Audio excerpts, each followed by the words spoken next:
we get into our conversation, let me just introduce you to my guest tonight. I'm so happy to have her with me or with us.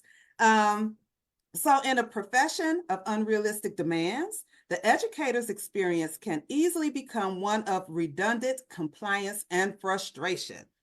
But how would it be different if everyone communicated effectively, coached strategically, and created a culture of exceptional growth? Alissa Crabtree founded Crabtree Coaching Collaborative for that very reason. With over 16 years in education and 12 years in instructional leadership, she rescues instructional leaders from being overwhelmed, turning their teams into impact superheroes. No capes required. I love that.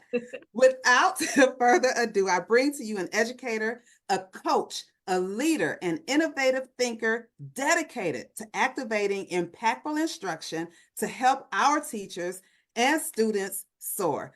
Alissa Crabtree, welcome, welcome, welcome. I'm so glad that you're here with us tonight. Thank you, Melanie. I cannot tell you how excited I am to be here. And just the energy that you bring just excites me even more. And the passion that you have for education and for educators, instructional leaders, the work that you're doing is phenomenal. So thank you for that. Well, thank you. Right back to you. Whatever you say, what is it? I'm like butter. I'm like glue.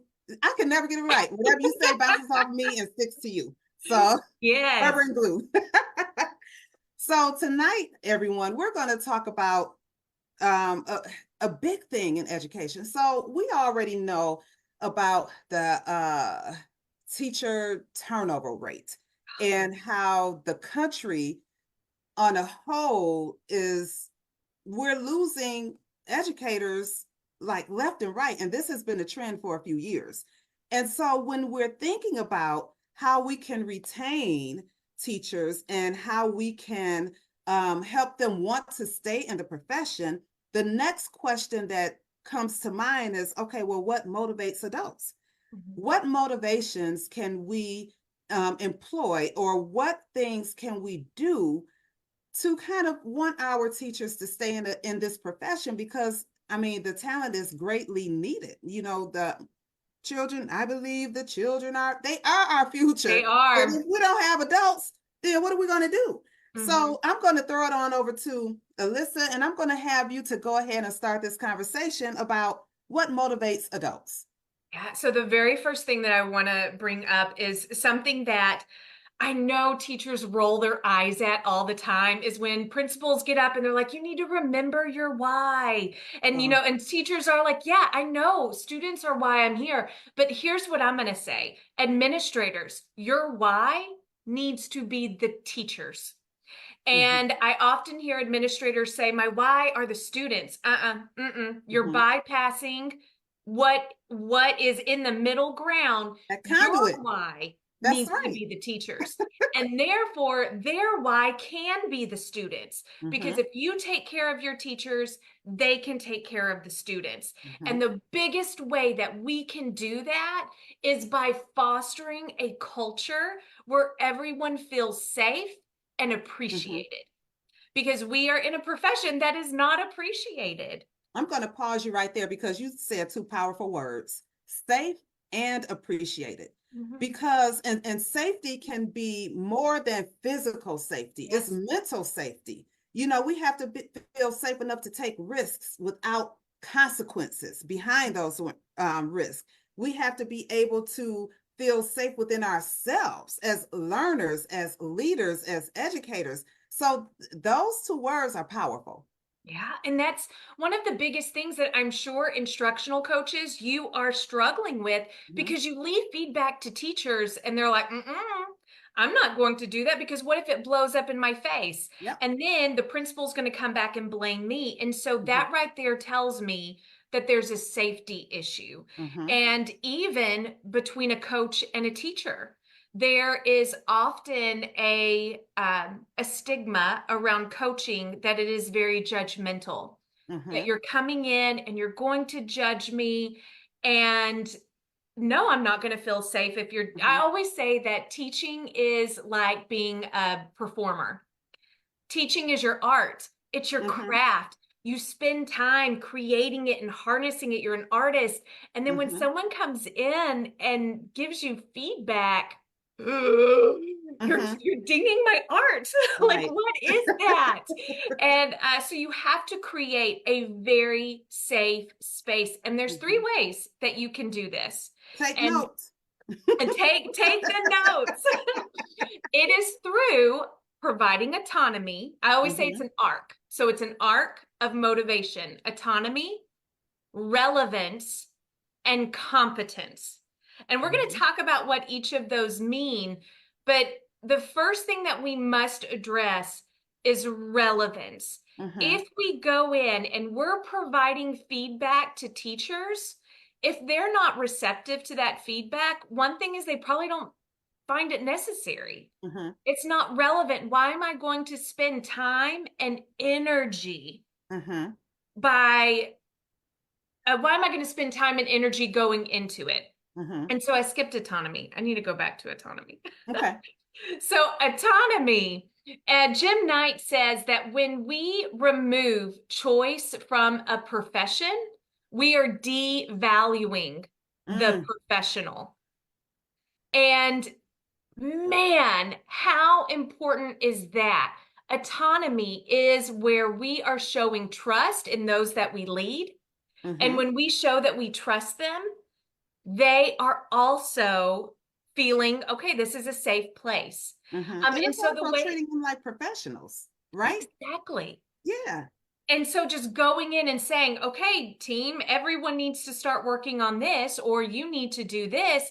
Where's the choice in that? Mm-hmm. And I'm sorry, when we have administrators that never get into the classroom and maybe they've only been once or twice, and then you're coming at me and telling me I need to fix this, it Mm-hmm. is no wonder why so many teachers talk about uh, that that's not going to help. That's Mm-hmm. not, what I really need. And so coaches, if you are facing any pushback, there's a couple of things that you can do to increase autonomy within your coaching strategies. Mm-hmm. One, I want you to have one-on-one conversations with your teachers. If you have not had a one-on-one conversation, and I'm not talking about in a little group, you and I are going to, no, Mm-hmm. one-on-one, you do not need to be leaving feedback. There needs to be a relationship. And when I'm sitting with my teacher, I can be like, Melanie, hey, what's your greatest pain point? Like, Mm-hmm. what is the biggest thorn in your side? What is keeping you up at night? And Mm-hmm. allow them to list that out.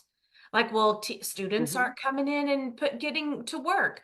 Students are being disruptive, or, I'm just feeling overwhelmed. There's so many different things that they can bring up. But if you're not taking the time to Mm-hmm. understand that, they're going to feel like you don't really care about them. And then another thing, the importance of those one-on-one conversations is that as opposed to being in a small group, maybe with their grade level team or department level team, you get the true them because they Yes. don't have influence from their peers.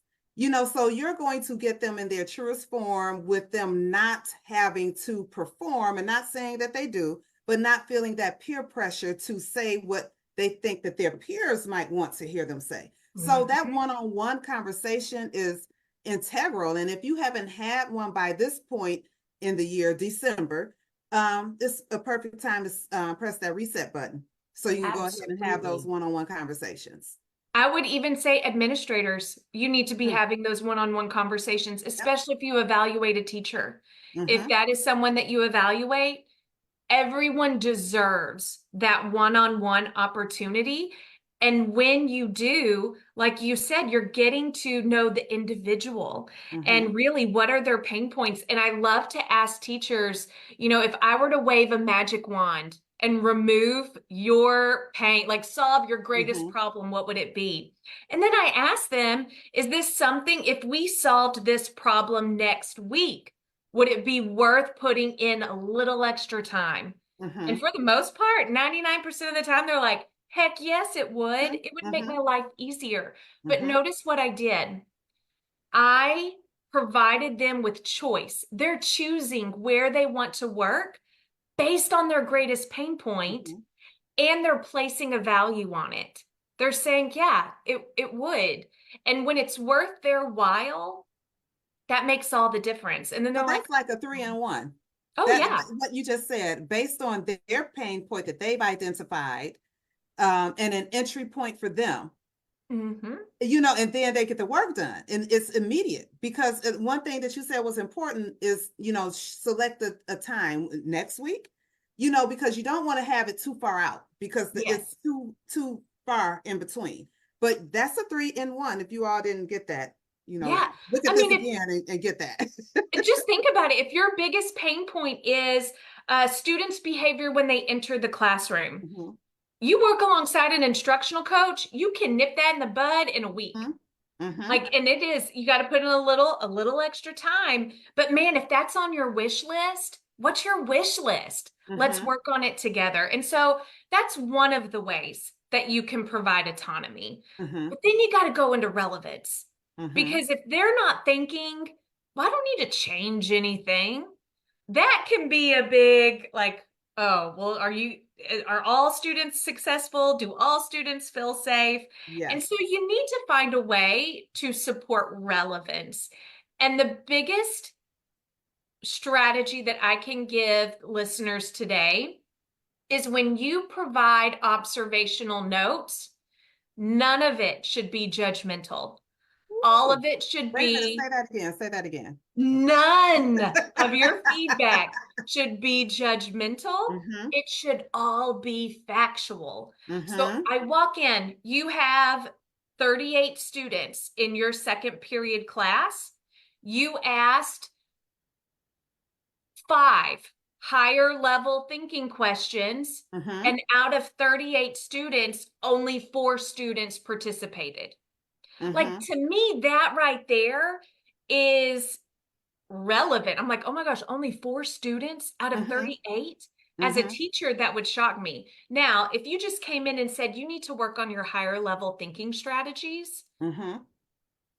what does that mean? Like Mm-hmm. what? And so I might not necessarily see the relevance because I don't see the need for it. But you pointing out the facts helps.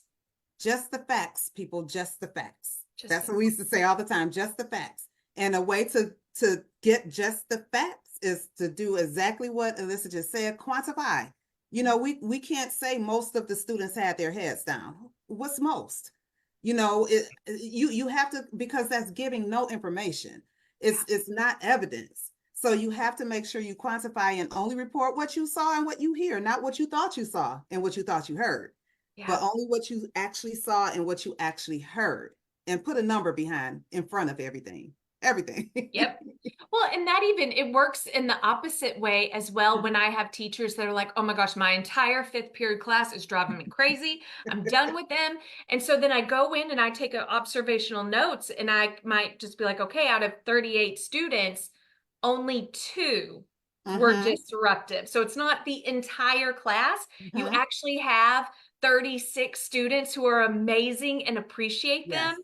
And let's pinpoint the stinkers over here. Mm-hmm. Like that is, and so the observations are so important. And I often get coaches and principals who are like, Alissa, but what about the good jobs? What about oh my gosh, that was wonderful. Mm-hmm.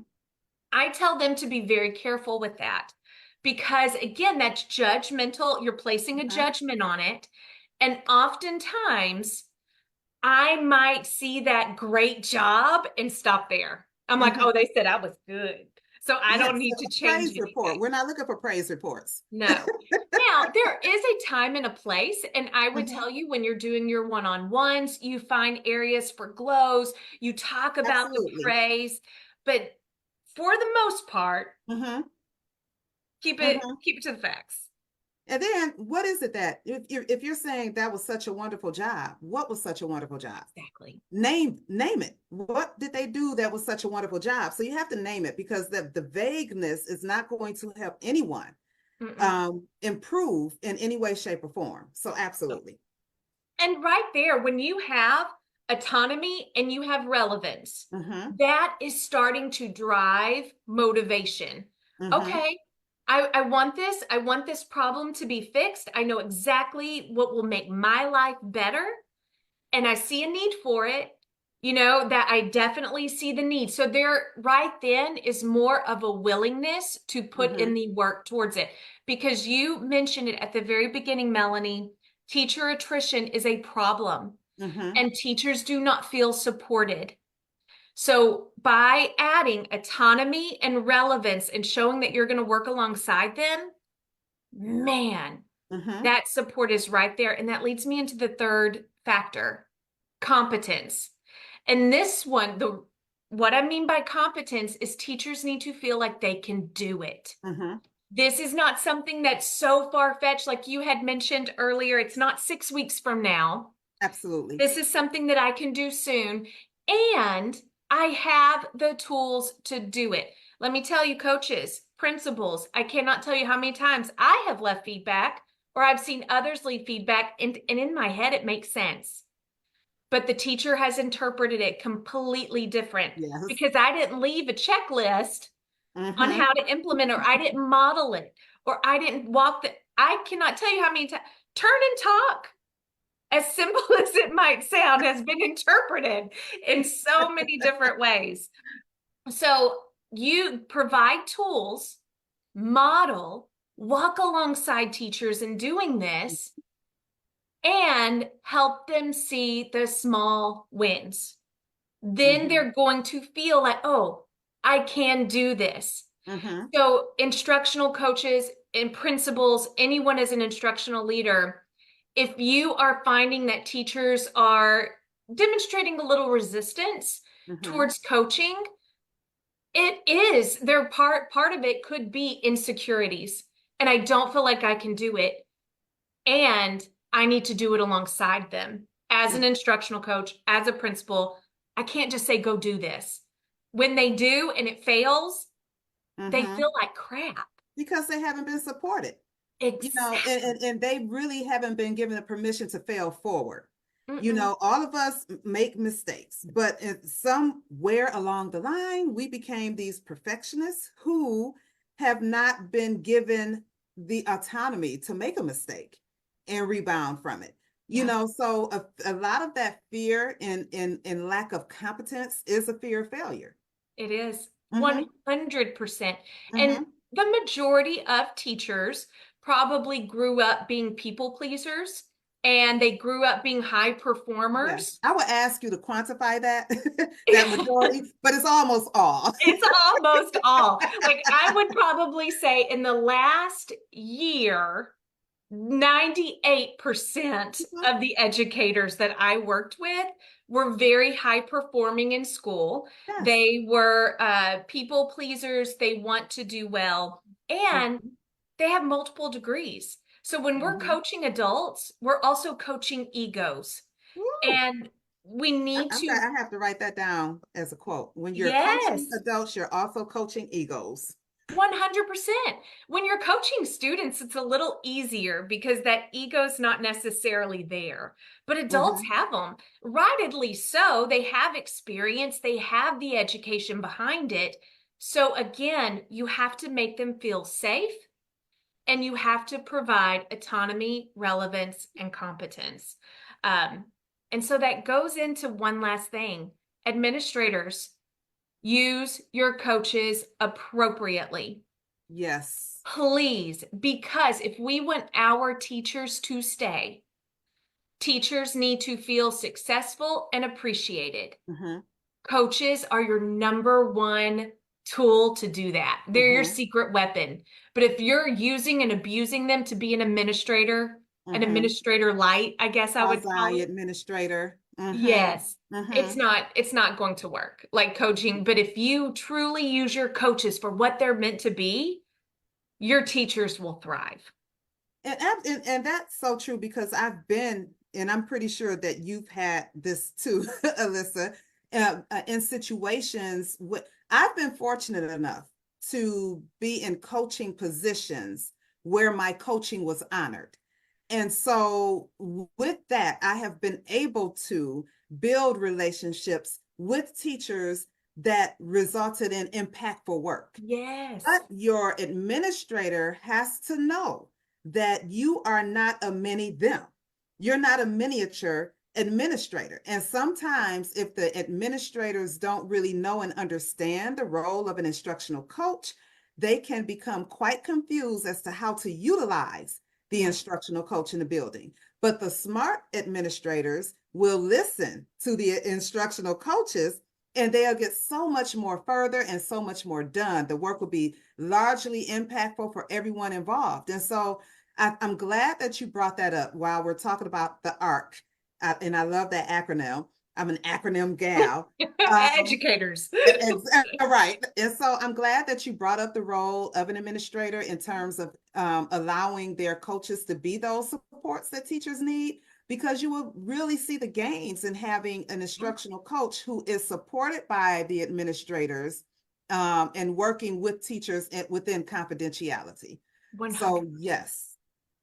And that, the same thing is true for myself. I was very blessed with administrators who valued instructional coaching, but it didn't happen overnight. I did have to go and have conversations. So instructional coaches, if you're feeling misused and abused, set up a meeting with your administrator. They might not think to set one up with you.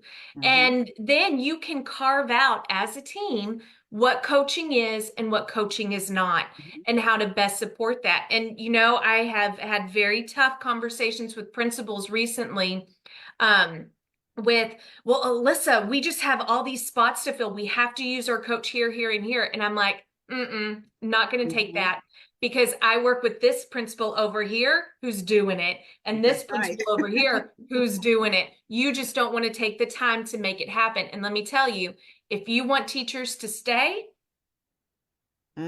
let's actually have a coach that supports instruction.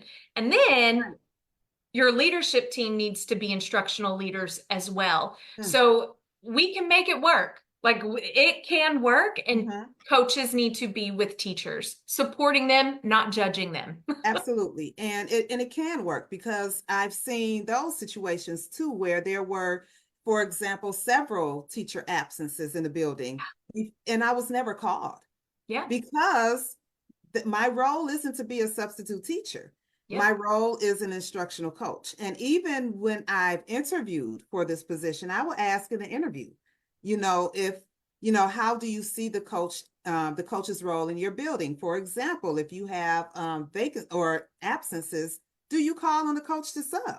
And there's nothing wrong with asking those questions in an interview, because when you're thinking about an interview, and I know I'm going a little bit off, but I'll bring it back. Yeah. When you're thinking about interviewing, you submitted your credentials application to be a candidate for this position. Within the interview, yes, they're interviewing you, but you also interview your prospective or your potential employer. So an interview is a two-way street, because you're evaluating whether or not you want to be employed by this potential employer. So all of that to say that even in an interview, I did ask about subbing, and it did not hurt me, I don't think, because I did get the job. So I don't think that was a strike against my record, but you just have to ask, because I don't know if I've become accustomed to it, but I know, like you were saying, Alissa, it can be done. It can be done. And I've seen it done. I remember I've been in, Alissa, over almost 13 years, 16, 17 years, and we're telling you it can be done. Yes. It's just about how your administrator chooses to use you, or his or her lack of knowledge in how to schedule and organize people and utilize the staff to organize the people. That's 100%. 100%. I'm so glad you said that. And that's just a little tough love. I think we have to give to administrators every now and then. But also in that tough love, we say, let us help you figure it out, because we know how to figure it out. But coaches, you are the number one superpower that administrators have in their pocket. So speak up for yourself, and definitely schedule a time to meet with your administrator to carve out what it is and what it is not. Yes, please schedule a time to meet with your administrator, because you want to not, there's so many things, but you want to have as close to regular meetings as you can, knowing that administrators are super busy, but as close to regular meetings as you can. And if you're not already, you want to become a part of your MTSS team, if you have one there, any kind of school improvement team. Your value and expertise is very much needed in those spaces as well. I Absolutely. feel valued because anything instruction that happens in the building, they all turn and look at me. And at first I'm like, wait a minute, I don't know, because I'll tell anyone in a minute, like, I don't know every single thing. That's why I'm a lifelong learner. Uh-huh. But, when I sit and think about it, I do have a lot to offer because I bring a different perspective to the table. And so, just making sure you set up those meetings with your administrators. My administrator, I know, values me because he said it, and he's like, I have the best team this year that I've ever had. I have a great assistant principal, I have a great instructional That's coach. awesome. And that I was like, all right, I feel valued. Okay. It felt good for me. But yeah, get to the table, meet with your administrators, and you can, work out some plans, Yeah. but really get to know each other and the school's vision and how you're going to work towards the school vision and the initiatives that are in the district, and a lot of things. How do you eat an elephant? One bite at a time. So Yes. though it might seem astronomical at this time, it can be done. Mm-hmm. Just sit back, breathe, and then go at it. Small things, tiny steps at a Yes. time. Those And small wins that's that Alissa was talking about earlier.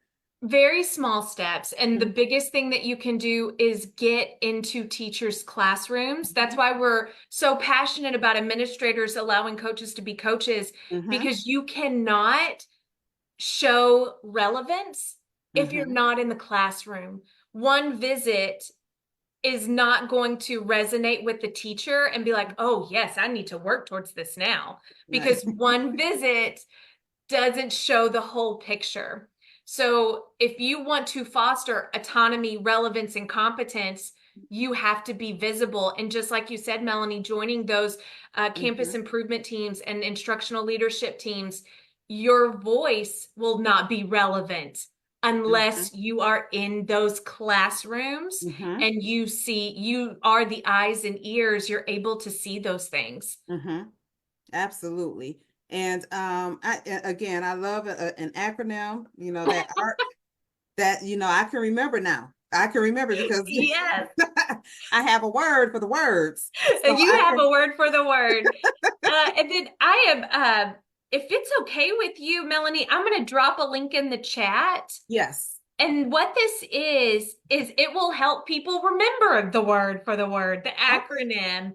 And when you sign up, what you're receiving is a document that shows you different ways, because we only talked about one or two ways, but Mhm. we're going to talk about it. The document shows multiple ways that you can provide autonomy, multiple ways that you can provide relevance, and multiple ways that you can provide competence, and even gives you like stems that you can use while you're talking or speaking with Mhm. teachers during those coaching sessions. So if anyone's interested in that, it's free. It's there just for Mhm. your audience. And we love tools. We love tools, and Yeah. we have to have a plethora of those in our tool belts to make sure that our coaching is on par. And so, yeah, when you have time, go and check out those so that you could so that you can get the rest of the information. Go ahead and get that tool and add it to your arsenal, because every little bit helps. It's getting late, and I'm So, stumbling over yeah. words. I'm thinking about what's for dinner and all that good stuff.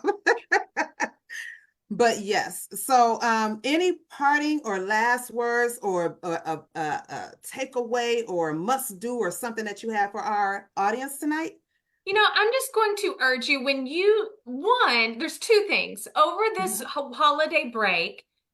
Get some rest and take care of yourself, but do it through creativity. Be creative, do things that you love, fill your Mhm. cup. And when you get back, schedule one-on-one 10-minute meetings with every teacher you Mhm. coach. And just do a temperature check, 10 Mhm. minutes, set your timer on your phone when you sit down Mhm. with them, But get to know your teachers. They deserve it. They deserve that one-on-one attention, and it's going to put a huge positive emotional deposit in your trust bank. Mhm. Excellent tips. I love to read, and I call it junk food when I read from over that part of my, oh, down, I see a point right here. That's my junk food shelf. And so, you have to have a departure from your academic brain. So Yeah. yeah, go ahead and read some good stuff. I just subscribed to HGTV magazine. I'm going to read that. I know, right? I'm this interior decorator. I'll make my own certificate later. Yes. But yes, do something totally opposite so that you can make sure, as Alissa was saying, your cup is filled when you go back to work. And do schedule those appointments. I mean, it only takes 10 minutes. And by the time you get in and you say your pleasantries, it's 5 minutes. Yeah. So, just real quick, it doesn't seem overwhelming for the teacher. And Alissa gave you 5 less minutes than I gave because I usually say 15 minutes.